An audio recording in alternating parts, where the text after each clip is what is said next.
Good evening and welcome to Sports Around the World. I have a very special guest with me here this evening. I have Professor Thurston Smartwick, who is here to tell us a little bit about his efforts today to train a team of giraffes how to play basketball. So please help me welcome my guest today, Professor Thurston Smartwick. Thurston?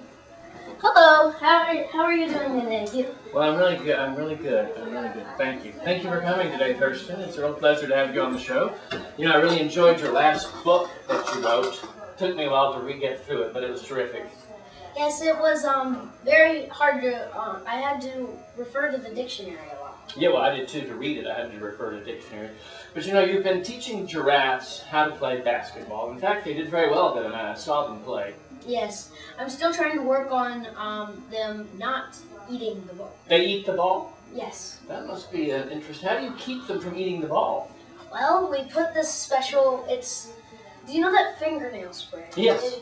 Well, they don't like to eat that stuff. So we spray that all over the ball, but then we have another trouble. How do they pick it up? Yeah, how do they?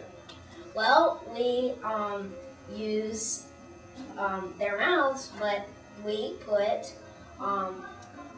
stuff on their teeth? Yes. And stuff on their teeth to help them hold the ball. Is that now? And then when they start to chew and swallow, they spit it right out. And that's how they get it into the hoop that way? Yes, it is quite simple because, well, they beat all the other jungle animals because, well, they're tall. Because they're very tall, yeah. It seems like they're ideally suited to play basketball. Yes, they are. Do you have any trouble getting them to practice? Yes, I do. They're having trouble telling time, so I must come to the zoo about 3 hours early and get every single giraffe out on the field and show them the ball, and then they know what we're doing.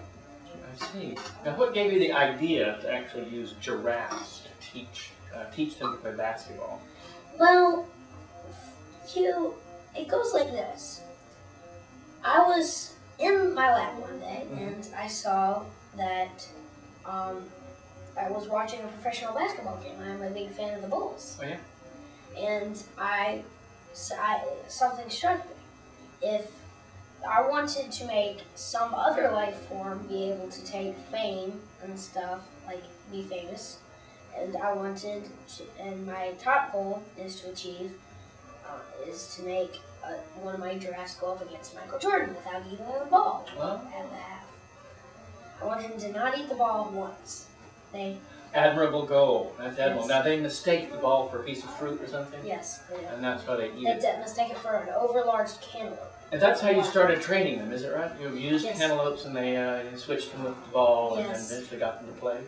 Yes. That is terrific. That's terrific. So, you say you had trouble getting them to tell time. Now, I know you have just gotten a new watch, is that right? Yes, I have. It's like a dog collar, but it shocks them, and they know, hey, it's time to go to, well, wherever we go to, and we always go to the same place, so they know where to go. In the jungle. Yes, and I have trouble with the freshmen because, well, they're just getting into it. So, like, 3 giraffes show up, and then I have to go they have to come 4 hours early, and then I have to go and retrieve the other giraffes, bring them back, and then they start practice. Excellent. Well, do you have any advice for anyone who may want to do this at home, or train other people to do this? Don't start out with mangoes. They're too hard, and they will break the teeth of the giraffe. Oh, okay, excellent. Good advice. Well, thanks for joining us today, Professor. And good luck with your team. I understand you're headed to the Olympics next year. Yes, we're facing the rowdy rhinoceroses. The rowdy rhinoceroses. Excellent. Well, thanks. We'll see you next week on Sports Around the World. Bye.